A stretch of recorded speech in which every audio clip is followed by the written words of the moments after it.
ANN Telugu news ప్రేక్షకులందరికీ కూడా దసరా పండుగ శుభాకాంక్షలు.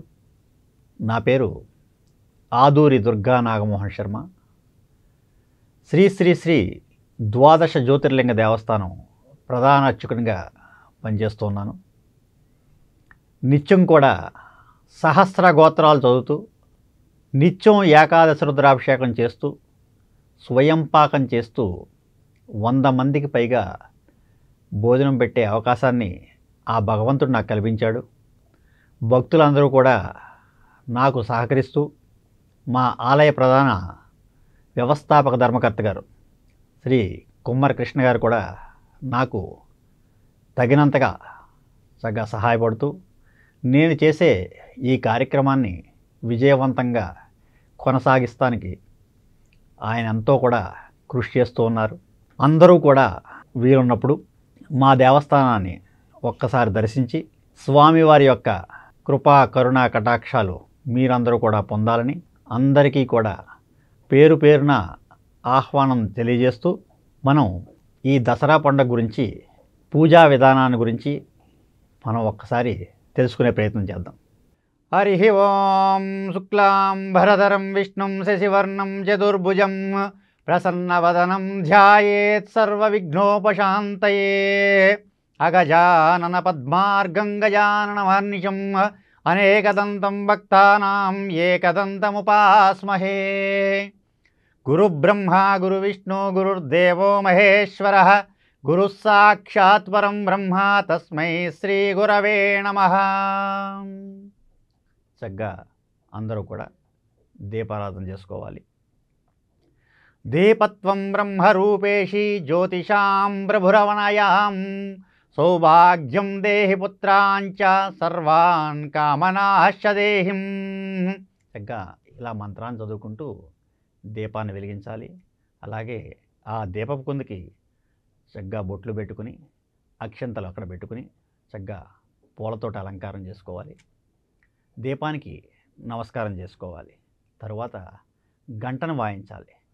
అగమార్ధంతు దేవానాం గమనార్ధంతు రక్షసాం కురు గంటారవం తత్ర దేవతాహ్వానలాంఛనం అంటూ చక్కగా ఆ గంటను మోగించుకోవాలి. తర్వాత ఆచమనం చేసుకోవాలి. ఓం కేశవాయ స్వాహ అంటూ మొదటగా నీళ్ళం తాగాలి. ఓం నారాయణాయ స్వాహ రెండోసారి చక్కగా నీళ్ళం తాగాలి. ఓం మాధవాయ స్వాహ అంటూ మూడోసారి చక్కగా 3 సార్లు ఆచమనం చేయాలి. తర్వాత చేయి కడుక్కోవాలి.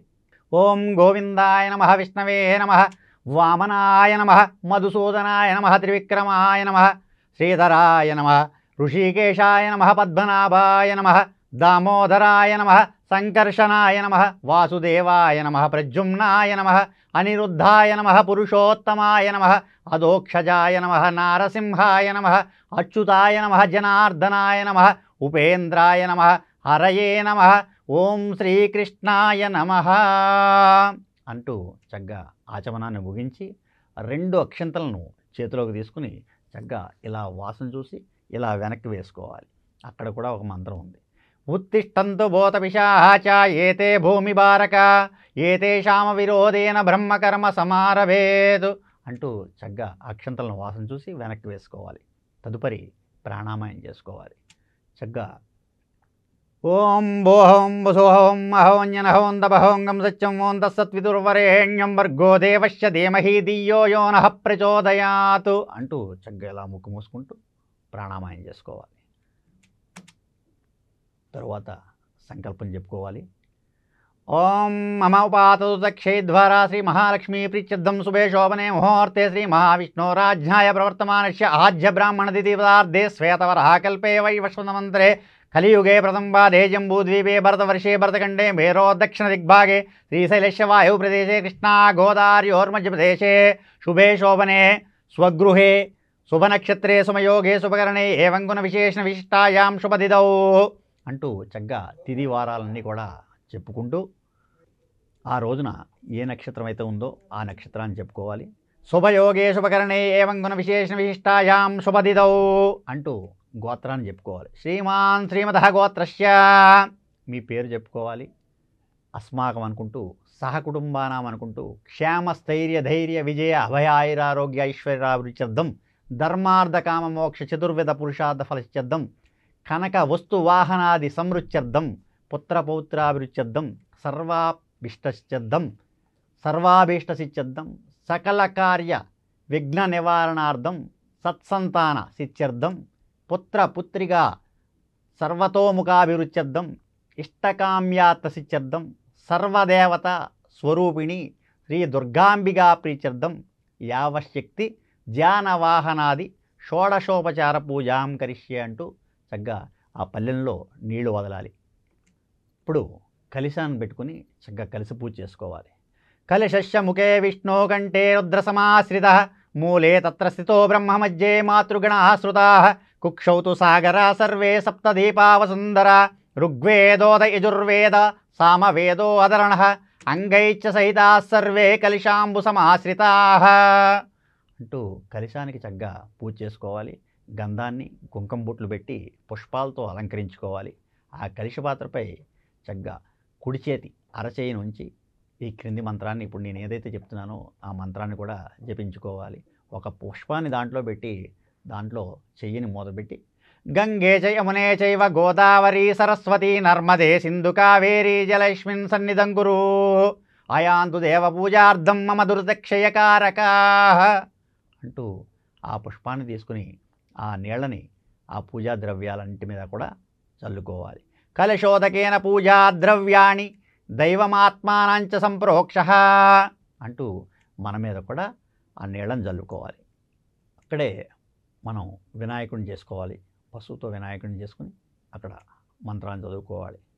ఓం గణానాం త్వా గణపతిం హవామహే కవిం కవీనాముపమస్రవస్తం జ్యేష్ఠరాజం బ్రహ్మణాం బ్రహ్మణస్పదః ఆనశృణ్వన్నోతిభిः సేదసాదనం ఓం శ్రీ మహాగణాధిపతయే నమః ధ్యాయామి అంటూ 2 అక్షంతలు అక్కడ స్వామివారి మీద వేయాలి. ఆవాహయామి మళ్ళీ 2 అక్షంతలు వేయాలి. నవరత్న ఖచిత సింహాసనం సమర్పయామి మళ్ళీ 2 అక్షంతలు అక్కడ స్వామివారి మీద వేయాలి. శ్రీ మహాగణాధిపతియే నమః అనుకుంటూ అక్కడ గంధాన్ని పువ్వుల్ని వేసి స్వామివారికి నమస్కారం చేసుకోవాలి. అలాగే ఇప్పుడు పుష్పాలతో కానీ అక్షంతలతో కానీ చక్కగా పూజ చేసుకోండి. ఓం సుముఖాయ నమః, ఓం ఏకదంతాయ నమః, ఓం కపిలాయ నమః, ఓం గజకర్ణికాయ నమః, ఓం లంబోదరాయ నమః, ఓం వికటాయ నమః, ఓం విఘ్నరాజాయ నమః, ఓం గణాధిపాయ నమః, ఓం ధూమకేతవే నమః, ఓం గణాధ్యక్షాయ నమః, ఓం ఫాలచంద్రాయ నమః, ఓం గజాననాయ నమః, ఓం వక్రతుండాయ నమః, ఓం శూర్పకర్ణాయ నమః, ఓం హేరంబాయ నమః, ఓం స్కందపూర్వజాయ నమః, ఓం సర్వసిద్ధిప్రదాయకాయ నమః, మహాగణాధిపతయే నమః అనుకుంటూ చక్కగా నానావిధ పరిమళ పత్ర పుష్పాలతోటి స్వామివారికి చక్కగా పూజ చేసుకోవాలి. ఓం శ్రీ మహాగణాధిపతయే నమః. ధూపమాగ్రాపయామి చక్కగా అగరత్తులు తీసుకోండి, ధూపాన్ని వెలిగించండి. ఓం భూర్భువస్సోహం తత్సవితుర్వరేణ్యం భర్గో దేవస్య ధీమహి ధియో యో నః ప్రచోదయాత్ సత్యంతర్వేణ పరిషించామి అమృతమస్తు అమృతోవస్తరణమసి శ్రీ మహాగణాధిపతయే నమః. గూఢోపహారం నివేదయామి. వినాయకుడికి ఎప్పుడు కూడా ఈ అరటిపళ్ళు పెట్టడం అలవాటైపోయింది. కానీ చిన్న బెల్లం ముక్క చాలు, స్వామివారికి చాలా ఇష్టమైన పదార్థం. ఆ బెల్లం ముక్కను పెట్టి ఆ నివేదన చేయాలి. తరువాత నీరాజనం కర్పూరంతో స్వామివారికి హారతినివ్వాలి. ఇక్కడతో ఆ వినాయకుడి పూజ అయింది. ఇప్పుడు దుర్గాదేవిని ఆవాహన చేసుకోవాలి. అలాగే అమ్మవారి ఫోటో దగ్గర ఓం శ్రీ దుర్గాదేవ్యై నమః అక్షంతలు వేయాలి అమ్మవారి దగ్గర. ధ్యాయామి ఆవాహయామి నవరత్నఖచిత సింహాసనం సమర్పయామి అంటూ చక్కగా అక్షంతలు పూలతో అమ్మవారిని ఆవాహనం చేసుకోవాలి. ఓం శ్రీ దుర్గాదేవ్యై నమః. పాదయోపాద్యం సమర్పయామి. చక్కగా ఒక పుష్పాన్ని తీసుకుని ఆ కలిసిన చెంబులో నీళ్లతోటి అమ్మవారి దగ్గర పాదాలు కడుక్కోమని మనం నీళ్లను సమర్పించాలి. ఓం శ్రీ దుర్గాదేవ్యై నమః. హస్తయో ఆర్ఘ్యం సమర్పయామి. మళ్ళీ అమ్మవారి దగ్గర నీళ్లు చల్లాలి. ముఖే శుద్ధాచమనీయం సమర్పయామి. మళ్ళీ అమ్మవారి దగ్గర అలా స్నానానికి అని చెప్పేసి నీళ్లు చల్లాలి. ఓం శ్రీ దుర్గాదేవ్యై నమః. వస్త్రయుగ్మం సమర్పయామి. స్నానాంతరం మన వస్త్రాన్ని ఇవ్వాలి కదా, అందుకని అక్కడ ఒక వస్త్రాన్ని అమ్మవారికి సమర్పించాలి, లేదా అక్షంతలు చల్లినా పర్లేదు. ఓం శ్రీ దుర్గాదేవ్యై నమః. దివ్యశ్రీ చందనం సమర్పయామి. అమ్మవారికి చక్కగా గంధాన్ని కానీ చందనాన్ని కానీ సమర్పించాలి. ఓం శ్రీ దుర్గాదేవ్యై నమః. అక్షతాన్ సమర్పయామి. అమ్మవారి దగ్గర అక్షంతలు వేసి అమ్మవారికి దండం పెట్టుకోవాలి. ఇప్పుడు అధాంగ పూజ అని ఉంటుంది, ఆ పూజను చేసుకోవాలి. ఓం దుర్గాయై నమః. పాదౌ పూజయామి. ఓం గిరిజాయై నమః. గుల్ఫౌ పూజయామి. ఓం అపర్ణాయై నమః. జానుని పూజయామి. ఓం హరిప్రియాయై నమః. ఊరు పూజయామి. ఓం పార్వత్యై నమః. కటిం పూజయామి. ఓం ఆర్యాయై నమః. నాభిం పూజయామి. ఓం జగన్మాత్రే నమః. ఉదరం పూజయామి. ఓం మంగళాయై నమః. కుక్షిం పూజయామి. ఓం శివాయై నమః. హృదయం పూజయామి. ఓం మహేశ్వర్యై నమః. కంఠం పూజయామి. ఓం విశ్వవంజాయై నమః. స్కందౌ పూజయామి. ఓం కాళ్యై నమః. బాహు పూజయామి. ఓం ఆజ్యాయై నమః. హస్తౌ పూజయామి. ఓం వరదాయై నమః. ముఖం పూజయామి. ఓం సువన్యై నమః. నాసికం పూజయామి. ఓం కమలాక్షై నమః. నేత్రై పూజయామి. ఓం అంబికాయై నమః. శిరః పూజయామి. ఓం దేవ్యై నమః. సర్వాణ్యంగాని పూజయామి. ఇలా అమ్మవారిని పూజించుకోవాలి. తదుపరి అక్షంతలు కానీ పుష్పాలు కానీ తీసుకుని అష్టోత్తర పూజను చేసుకోవాలి. ఓం దుర్గాయై నమః. ఓం శివాయై నమః. ఓం మహాలక్ష్మ్యై నమః. ఓం మహాగౌర్యై నమః. ఓం చండికాయై నమః. ఓం సర్వజ్ఞాయై నమః. ఓం సర్వలోకై నమః. ఓం సర్వకర్మఫలప్రదాయై నమః. ఓం సర్వతీర్థమయాయై నమః. ఓం పుణ్యాయై నమః. ఓం దేవయోనయే నమః. ఓం అయోనిజాయై నమః. ఓం భూమిజాయై నమః. ఓం నిర్గుణాయై నమః. ఓం ఆధారశక్త్యై నమః. ఓం అనీశ్వర్యై నమః. ఓం నిర్గుణాయై నమః. ఓం నిరహంకారాయై నమః. ఓం సర్వగర్వవిమర్దిన్యై నమః. ఓం సర్వలోకప్రియాయై నమః. ఓం వాణ్యై నమః. ఓం సర్వవిద్యాదిదేవతాయై నమః. ఓం పార్వత్యై నమః. ఓం దేవమాత్రే నమః. ఓం వనీష్యై నమః. ఓం వింధ్యవాసిన్యై నమః. ఓం తేజోవత్యై నమః. ఓం మహామాత్రే నమః. ఓం కోటిసూర్యసమప్రభాయై నమః.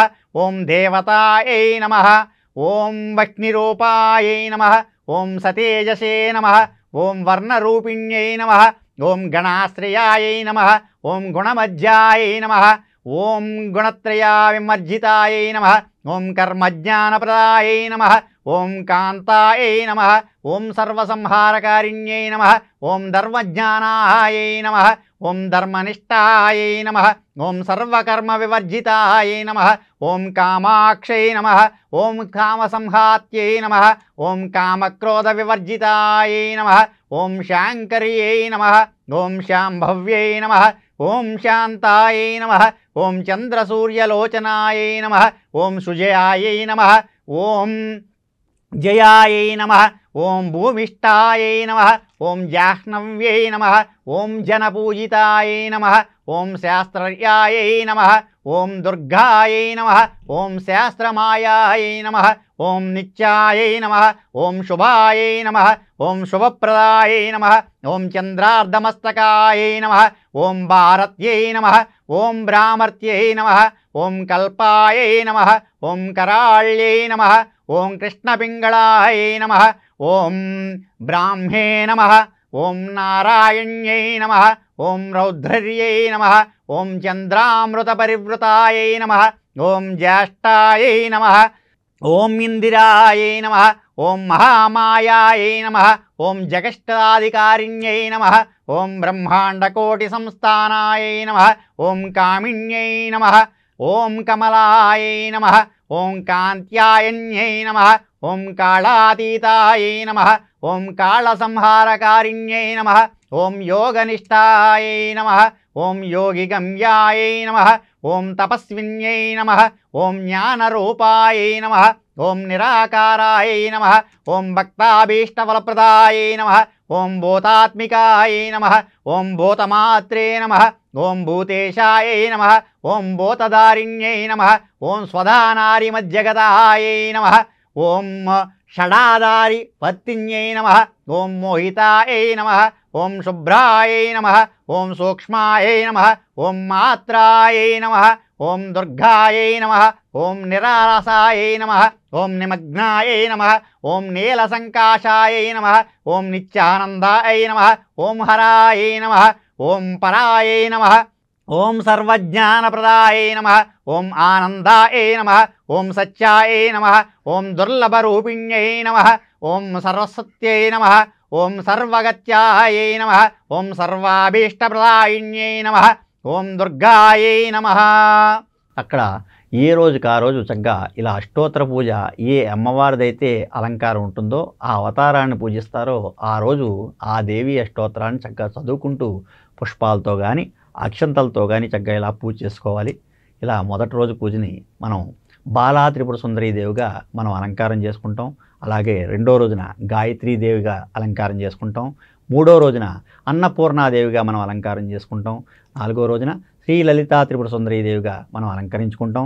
అలాగే శ్రీ మహాలక్ష్మీదేవిగా చండీమాతగా కూడా మనం అలంకారం చేసుకుంటాం. అలాగే సరస్వతీదేవిగా ఒక అలంకారం చేసుకుంటాం. ఆ దుర్గాష్టమి రోజున దుర్గాదేవిగా మనం అలంకరించి ఇలా 9వ రోజున చక్కగా మహిషాసురమర్దినీదేవిగా మనం పూర్తిగా చేసుకుంటాం. అలాగే రాజరాజేశ్వరీదేవిని మనం విజయదశమి రోజున చేసుకుంటాం. కాబట్టి మనకి అష్టోత్తర పుస్తకాలు ఉంటాయి. ఏ రోజు అష్టోత్తరాన్ని ఆ రోజున చక్కగా పూలతోటి కానీ అక్షంతలతోటి కానీ మనం ఇలా అష్టోత్తర శతనామాలతో పూజ చేసుకోవాలి. ఆ తిథి నక్షత్రాలను బట్టి అలంకారాలు చక్కగా ప్రతి సంవత్సరాలు మారుతుంటాయి కాబట్టి ఆ సంవత్సరాలను మార్చుకుంటూ చదువుకుంటూ ఆ అమ్మవారిని మనం పూజించుకోవాలి. తర్వాత నివేదనకి మనం రెడీ చేసుకోవాలి. ఆ నివేద ఏవైతే మనం ప్రసాదాన్ని తయారు చేసుకుంటామో అమ్మవారి దగ్గర పెట్టుకుని చక్కగా నీళ్లు చల్లుకోవాలి. ఓం భూర్భువః తత్సవితుర్వరేణ్యం భర్గో దేవస్య ధీమహి ధియో యో నః ప్రచోదయాత్ సత్యంతర్వేణ పరిషించామి అమృతమస్తు అమృతోపస్తరణమసి శ్రీ దుర్గాదేవ్యై నమః ప్రసాదం నివేదయామి అంటూ చక్కగా అమ్మవారికి ఆ ప్రసాదాన్ని నివేదన చేసుకోవాలి. మరొక్కసారి ఓం ప్రాణాయ స్వాహ. ఓం అపానాయ స్వాహ. ఓం వ్యానాయ స్వాహ. ఓం ఉదానాయ స్వాహ. ఓం సమానాయ స్వాహ. మధ్యే మధ్యే పానీయం సమర్పయామి అంటూ చక్కగా మరొక్కసారి నీళ్లు చల్లుకోవాలి.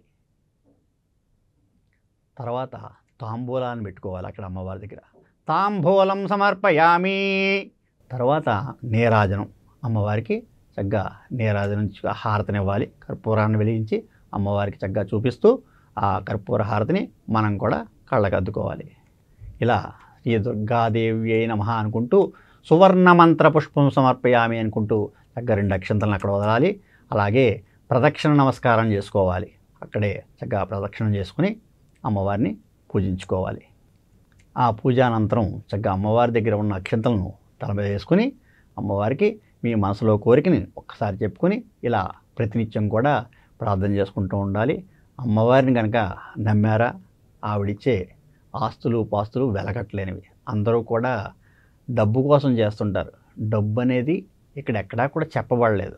ఆరోగ్యం ఐశ్వర్యం అంటే ఏంటంటే చక్కగా తిన్నది అరగటం, మళ్ళీ పొద్దున్నే లేచి మనం పని చేసుకోవడం అనేదే ఇక్కడ మనకు పురాణాల్లో వేదాల్లో చెప్పారు. కానీ అందరికీ కూడా ఎన్నో కోరికలతోటి మనం ఈ పూజలు చేస్తున్నాం. అవి ఎట్టి పరిస్థితుల్లో కూడా అవుతాయని ఎక్కడా కూడా రాసి లేవు. ఏంటంటే మనకి ఈరోజు అమ్మవారి దయ వల్ల మనం లేచామా, శుభ్రంగా తిన్నామా, తిన్నది అరిగిందా, నలుగురితో శుభ్రంగా ఉన్నామా అన్నదే మనకు అమ్మవారిచ్చే ఐశ్వర్యం. కానీ అందరూ కూడా కోట్ల రూపాయలు రావాలని చెప్పేసి పూజలు చేస్తున్నారు. అవి ఎక్కడో ఈ పూజల వల్ల ఆ ఫలితాలు వస్తాయని చెప్పేసి ఎక్కడా కూడా చెప్పబడలేదు. కాబట్టి చక్కటి మంచి కోరికలు కోరుకోండి, అన్నీ కూడా సిద్ధిస్తాయి. మన బతుకమ్మ పండుగలో 2వ రోజులోకి అడుగు పెట్టేశాం. ఇది అటుకుల బ్రతుకమ్మ అని పిలువబడుతుంది. ఈరోజు చేసే పూజలు, సంప్రదాయాలు మరియు ప్రత్యేకతల గురించి మనం తెలుసుకుందాం. ముందుగా అటుకుల బ్రతుకమ్మ ప్రాముఖ్యత గురించి మరొక్కసారి తెలుసుకుందాం. రెండో రోజు బ్రతుకమ్మలో అటుకులతో ప్రత్యేకంగా బ్రతుకమ్మను తయారు చేస్తారు. ఈరోజు గౌరమ్మను అటుకులను సమర్పించడం ద్వారా ఆరోగ్యం, సంపద మరియు సుఖ సంతోషాలు మనకు ప్రసాదించాలని ప్రార్థిస్తూ ఉంటారు. అలాగే బ్రతుకమ్మలో ప్రతిరోజు కూడా ఒక ప్రత్యేకత ఉంటుంది. ఈరోజు ఆహార పదార్థంగా అటుకులు ప్రధానంగా ఉంటాయి. పూజా విధానాన్ని తెలుసుకున్నట్టయితే ఈరోజు పూజకు అటుకులు ఉపయోగించడం అనేది ముఖ్యమైనది. బతుకమ్మను పూలతో అటుకులతో అలంకరించి భూమాతకు అంకితం చేయాలి. పూజలో అటుకులు, పచ్చిపప్పు, నువ్వుల చుట్టి మరియు పులిహార వంటి ఆహార పదార్థాలను గౌరమ్మకు నివేదనగా చేస్తారు. పూజా సమయంలో భూమాత శ్రేయస్సు కోరుతూ గౌరమ్మకు సకల శుభాలను మరియు సంపదలను ప్రసాదించాలని మనం ప్రార్థన చేయాలి. ఈరోజు బ్రతుకమ్మ కోసం ఉపయోగించే పూల్లో ముఖ్యంగా తంగేడు పువ్వులు, చామంతి పువ్వులు, బంతి పువ్వులు, అలాగే జిలేబి బంతి పువ్వులు ఉంటాయి. ఈ పూలు వాసనతో పాటు భూమాతకు మరియు గౌరమ్మకు ప్రత్యేకంగా పూజా పదార్థాలని భావించబడతాయి. ఉపవాసం ఆచారాల గురించి ఒక్కసారి మనం తెలుసుకున్నట్టయితే ఈ రోజున కూడా మహిళలు ఉపవాసం చేయడం చాలా పవిత్రమైనదిగా భావిస్తారు. ఆరోగ్యానికి, శక్తికి ఆహారం సరిపడే రీతిలో ఉపవాసం ఉండాలి. ఈరోజు సాయంత్రం పూజ అనంతరం గౌరమ్మకు అటుకులు నివేదించి అటుకులతో తయారైన వంటకాలను ప్రసాదంగా తీసుకోవడం అనేది చాలా శ్రేయస్కరం. ఈరోజు మనం వస్త్రాలలోకి వస్తే దివ్యమైన రంగులు మనం ఒకసారి తెలుసుకుందాం. ఈరోజు కాషాయం లేదా ఆకుపచ్చ రంగు వస్త్రాలు ధరించడం ద్వారా శ్రేయస్కరంగా ఉంటుందని మన పెద్దలు భావించారు. కాషాయం రంగు శక్తికి, ఆకుపచ్చ రంగు సహజత్వానికి, పచ్చదనానికి సూచన. ఈ రంగు దుస్తులు ధరించడం వల్ల భగవంతుని ఆశీస్సులు పొందుతారని మనం విశ్వసిస్తుంటాం. గౌరమ్మకు ప్రార్థిస్తూ కుటుంబంలో సంపద, సుఖశాంతులు ప్రసాదించాలని మరియు ప్రతి ఒక్కరికి కూడా ఆరోగ్యం కలగాలని భక్తితో అందరూ కూడా ప్రార్థన చేస్తూ ఉంటారు. ఈ విధంగా బ్రతుకమ్మ పండుగ రెండవ రోజున అటుకులతో భూమాతకు పూజలు చేసి గౌరమ్మకు శ్రేయస్సు కలగచేయాలని కోరుకుంటూ పండుగను జరుపుకోండి. అందరికీ కూడా మరొక్కసారి బ్రతుకమ్మ పండుగ శుభాకాంక్షలు. ఓం శాంతి శాంతి శాంతి.